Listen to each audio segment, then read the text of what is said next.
A insuficiência cardíaca é um problema de saúde crônico que ocorre pelo enfraquecimento do coração, que se torna incapaz de bombear a quantidade de sangue adequada para os outros órgãos do nosso corpo. Estima-se que a doença afete cerca de 26 milhões de pessoas no mundo. Só no Brasil são aproximadamente 2 milhões de pacientes. Para a gente falar sobre o assunto, conhecer as causas, sintomas e tratamentos, a gente conversa agora com o cardiologista, Dr. João Paulo de Andrade. Seja muito bem-vindo, doutor. Boa tarde. Muito obrigado. Boa tarde, Ana. Seja bem-vindo. Obrigado. Doutor, coração é sempre bom a gente falar sobre ele, por mais que a gente fale, a gente sempre tem dúvidas. A gente fica, será que é isso mesmo? Será que isso vai acontecer comigo? É verdade. E quase como todas as doenças, a gente só começa a se preocupar quando a gente vai envelhecendo, quando a gente sente alguma coisa que não sentia antes. Tem um alerta, é verdade. Exato. Quando a gente fala de insuficiência cardíaca, o que acontece com o nosso coração para que isso aconteça? Então, a insuficiência cardíaca é quando o coração diminui a força para mandar o sangue para o restante do corpo, né? Então, todo o nosso corpo, ele é irrigado através do bombeamento do coração. Então, quando o coração bombeia o sangue numa força reduzida, o organismo sofre algum dano. E esse sintoma, muitas vezes, ele é muito tardio, né? Então, como você falou, a gente vai procurar quando tem um sintoma. E em alguns casos, quando dá o primeiro sintoma, é que a insuficiência cardíaca já está instalada, né?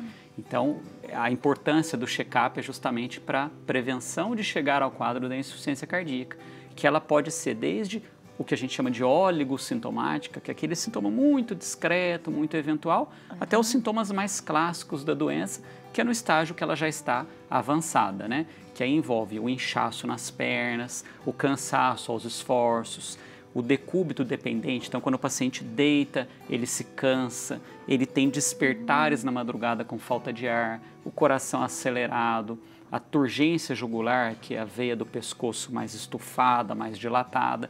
E aí, muitas das vezes, a insuficiência cardíaca já está instalada nessa condição, que é essa força do coração reduzida, que é multifatorial, né? Quando você fala 2 milhões numa população de 200 milhões, um paciente a cada 100 tem o diagnóstico de insuficiência cardíaca, né? Fora os que ainda não têm diagnóstico. Exato. E é uma doença que ela tem N causas, né? A hipertensão, as doenças relacionadas às válvulas do coração. Ainda no Brasil tem-se a doença de Chagas, que é a doença causada pelo barbeiro, que leva à insuficiência cardíaca. As insuficiências cardíacas relacionadas às artérias no coração com entupimento. Então, o paciente que teve um infarto e sobreviveu ao infarto, ele pode ter perda de força desse músculo.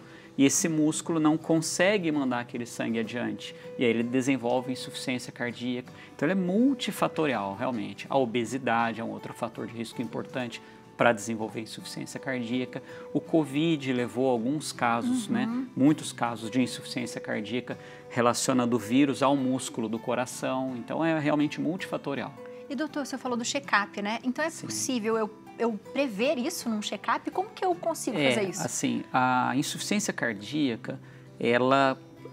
o médico, quando o paciente vai ao consultório e tem fatores de risco para desenvolver insuficiência cardíaca, nós conseguimos alguns exames de laboratório ou de imagem que conseguem avaliar o início de um sinal de insuficiência cardíaca. Então, tem desde exame de laboratório até o eletrocardiograma, que é um exame muito simples, qualquer consultório isso daí pode ser feito, consultório cardiológico em um posto de saúde, e o ecocardiograma, que é um ultrassom do coração, né? Então, a gente tem o coração como uma bomba e tem uma região dele chamada de ventrículo.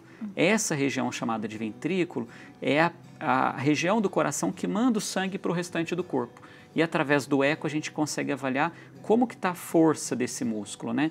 Ele está funcionando adequadamente, ele relaxa como deve, ele contrai como deve.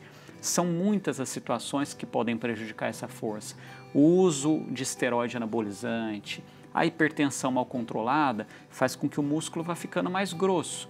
A hipertensão é o quê? Um aumento na resistência das artérias.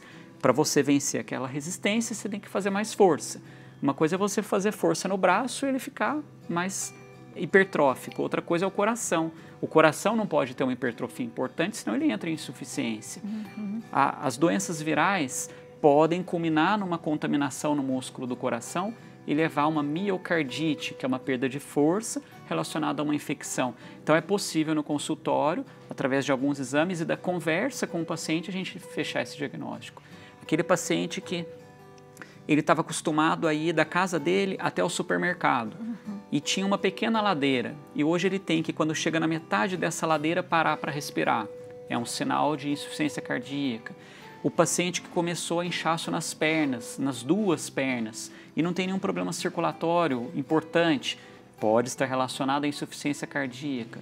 O paciente que no meio da madrugada acorda muitas vezes com falta de ar, pode ser um sinal de insuficiência cardíaca. O coração disparado de repente, aceleração do coração, a veia jugular mais intensa, são sinais indiretos que algo está errado. É lógico que o melhor é o check-up para não chegar a esse ponto. Mas quando tem algum sinal e um dos principais é realmente o cansaço, é uma investigação para insuficiência cardíaca. E doutor, é possível que isso seja genético? Dá para se nascer assim também? Ou, por exemplo, meu pai tem, isso pode acontecer comigo, enfim, ou não? Tem algumas situações de caráter genético, que o paciente pode ter alguma anomalia no músculo do coração e que ele pode nascer com essa predisposição. E tem fatores hereditários em que o paciente tem fatores de risco para levar a uma insuficiência cardíaca. Por exemplo, pacientes que têm histórico familiar de pais ou irmãos que tiveram doenças cardíacas como infarto com menos de 65 anos, têm uma tendência a terem também doenças na circulação do coração. E essa doença na circulação do coração pode levar a um infarto um dia, que pode levar à insuficiência cardíaca. Então tem fatores hereditários e alguns casos de doença genética realmente. E doutor, é possível, né? A gente fala que existem alguns sintomas ou existem algumas probabilidades disso ser mutável. Eu estou predisposto a ter, vamos supor, uma insuficiência cardíaca, mas eu posso mudar essa questão. Sim, isso é possível, doutor? Sempre digo que os fatores de risco são divididos em fatores modificáveis e não modificáveis. Então, quais são os não modificáveis? O histórico familiar, o passar da idade, então, com o envelhecimento, há uma tendência maior a poder desenvolver insuficiência cardíaca. O sexo, há uma diferença um pouco maior para homens que mulheres. E depois os fatores modificáveis, o sedentarismo, a obesidade, a hipertensão, o diabetes, o tabagismo, o etilismo em excesso, o estresse emocional. Então, esses é o que a gente tem que trabalhar. Eu digo que o que não dá para mexer, já está feito. Já está feito. Agora, o que é possível modificar? Aí a gente tem que trabalhar. No exercício físico é fundamental para todos, independente se tem ou não tem predisposição. O controle do peso é fundamental. A cessação do tabagismo. O tabagismo está diretamente relacionado à doença coronariana, que é uma das principais causas que levam à insuficiência cardíaca. O estresse emocional, que é uma doença hoje que acomete uma grande parte da população, tem vários fatores no estresse emocional, descarga adrenérgica, compulsão alimentar, insônia, isso tudo afeta o músculo do coração. Então, esses fatores modificáveis que a gente tem que focar, tem que trabalhar, e aí entra o check-up. É aquele paciente que vai, conta para o seu médico todo o seu histórico e ele vai trabalhar. Olha, vamos melhorar o colesterol, melhorar a sua alimentação, o controle do seu peso, o estresse emocional. Boa. Temos perguntinhas, doutor? Temos perguntinha para o doutor, bora ver aqui, ó. Pelo WhatsApp, tá bom? Pode mandar pelo WhatsApp, pelo Instagram, por onde você achar melhor. Da Célia, boa tarde, doutor. Quando vou aferir a minha pressão, sempre está 9/6, mas os batimentos geralmente estão entre 100 a 110. Devo me preocupar? Muito obrigado, Célia, pela pergunta. Bom, boa tarde, Célia. Assim, a pressão arterial da Célia está um pouco mais baixa do que é o ideal, né? O ideal é que ela fique entre 11/7, 12/8, então a dela está 9/6.